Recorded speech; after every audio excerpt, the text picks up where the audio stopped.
إضاءة نقدية في نساء الطوابق العليا لحليم يوسف. مجموعة قصص مرمزة يطرح من خلالها الكاتب حليم يوسف عدة مواضيع إشكالية. ففي حب منخور الجمجمة برز ذلك الخيال الغرائبي ليتحدث عن تلك الفجوة الكبيرة في عالم الرجل والمرأة في الشرق الأوسط، والذي أحال كل حب إلى سراب مأهول. وقد استفاد الكاتب من تقنية التوصيف والتخيل في آن معا ليرسم في حكاياته لوحات سريالية مثيرة للتساؤل، مضفيا على القصص مفهوم جمالية القبح، وهو ديدن الوجوديين في سبر الحياة والإنسان ورحلة الصراع لإثبات الكينونة، إذ يخوض في الحب الموت والولادة ليفهم دواعي تلك الجرائم التي ترتكب، حيث تتكرر في قصصه مفردات الجمجمة، الحريق، الدود، الجثث، لتشير إلى تضخم الفجوات في مسارات عيش المجتمع المقموع والمحروم والذي ينتظر أملا قد تأخر. أما في فقرة الحب ذئب في برية مقفرة فيلتهم رأسه، يشير إلى الإخفاقات المتكررة في بناء علاقة عاطفية سواء مع المرأة أو مع البلاد بأسلوب عماده الخيال. وينطلق القلم ليحمل صريره في كل الأرجاء. نتأمل هنا صفحة 11: لعنت عمي وجدي وكل البغال التي تطير سرا، دحرجت الديدان جمجمتي باتجاه الشارع، فتلمست عن كثب ما جرى. فحوى النص مكتظ بتساؤلات الفلسفية وانتثار عقد العلاقات محل التغني بتشاؤمية تسود النص، كأنما تبحث عن شيء مفقود في كينونة الموجود الإنساني.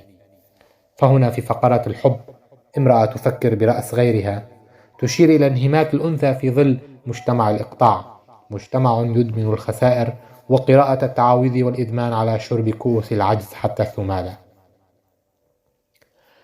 لا شك أن حليم يوسف يخوض زمن الديكتاتورية، وكيف يغدو المجتمع عبارة عن فوارغ رصاص متساقط في حفل قروي أو علبا فارغة معدة لترتيب البيوض، حيث ذلك العيش بدد في دواخل وجود الأمل. لننتقل إلى فقرة أخرى عنوانها الحب امرأة تحمل روح رجل وترث الله دائما على سرير وحدتها بعد كل صلاة. نلحظ مدى انهماكه في السعي للمرأة الكمال، وما جدوى ذلك، فالكمالية من أوهام المرء المتعصب الذي يبحث عن كمال ليس فيه، لكنه يتمادى في إصراره ليعيش دقائق الحياة ببؤس أكبر. لنتأمل تلك الحوارية، صفحة 13: وضعت الصبارة في علبة ومددت لها يدا مرتجفة، خذي هدية العيد. فتحت العلبة، حملت الصبارة بأصابعها الناعمة، ذعرت، رمته أرضا،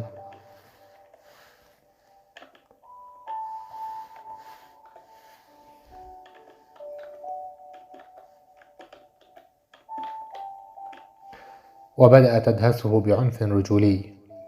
أتمنى أن أسحق روحك أيضا، أنت ساقط، الجميع يقول ذلك. هي مفردات تشير إلى عراك مع الآخر.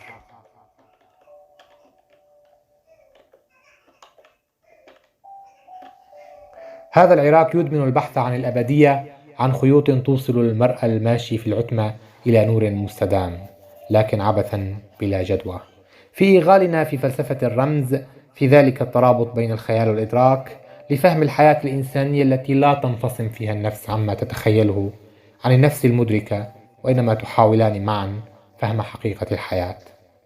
وفي مونولوج في كازينو الموتى يكمل الكاتب استعراض ذلك التداعي والأفول الذي استولى على المكان وترسخ أكثر في شخصية عبد الكريم الميدي. نتأمل هنا صفحة 20: أنا كوخ مهجور متهدم الجدران، متآكل القدمين مشوه، تافه مسحوم بالحشرات والقتلى.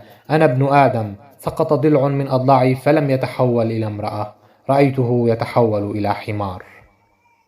يبين الكاتب حليم يوسف سيكولوجيا الإنسان المقهور الذي خذله الحب كما خذلته تلك البلاد الهامشية، فقعد يحاول فهم ما تبقى له من إدراك في إحصاء موته ومعضلاته. وكذلك نراه ينتقل بين أزقة القبح والدمامة باحثا عن جمال، فيرصد الحواجز والمخافر والكلاب، يرصد الاحتيال والكذب والقتام الطويل. ففي مونولوج في شوارع الموتى يصل البطل إلى خلاصة فلسفية تروقه مفادها: المعرفة هي القوة، والقوة هي المعرفة. ثم يليه سيل من الخيال وسيل من الصراخ يدفعانه للقتل، وكذلك الصراع من بوابة تلك الحنجرة الدامية. ثمة قصة أخرى عنوانها قصة تقتل مؤلفها تشير إلى كم النفاق الذي يستولي المجتمعات التحزبية التقليدية، وتآمرها على المعرف ومحاولة قتله بل اغتياله على هيئة شخوص ملحمة مموزين المعروفة، حيث تتحلق الشخصيات حول طاولة مستديرة لتصفية حسابها مع المؤلف. من ثم تقوم الشخوص بقتله وطعنه عدة طعنات جعلت دمه المهدور يغرق جزيرة بوطان بكاملها. خلاصة: القصص احتجاجية ناقدة تنتقد بؤس السلطة الحاكمة وفساد المجتمع المتغول فيه، دعوة إلى إخراج الحب من تلك الحفر التي صنعتها التقاليد وقامت عبره في دفن القيم الطبيعية، وهذا ما مثل إيذانا بسقوط الحياة الطبيعية لصالح بروز المنظومة الاستهلاكية. ضياع الشباب في عز الاحتياجات والبطالة وطغيان الحياة المنفعية وسيادة الأنا الدولتية في ظل عجز البؤساء عن دفع دواعي ومسببات الفقر والعجز. بروز واقع تشاؤمي يدعو للقلق وينذر بالعديد من المشكلات المتأتية عن ضياع الروابط بين الناس والركون للفوضى.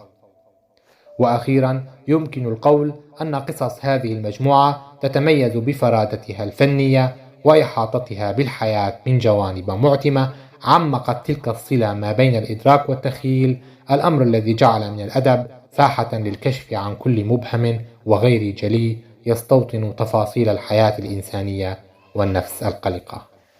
آذار 2022.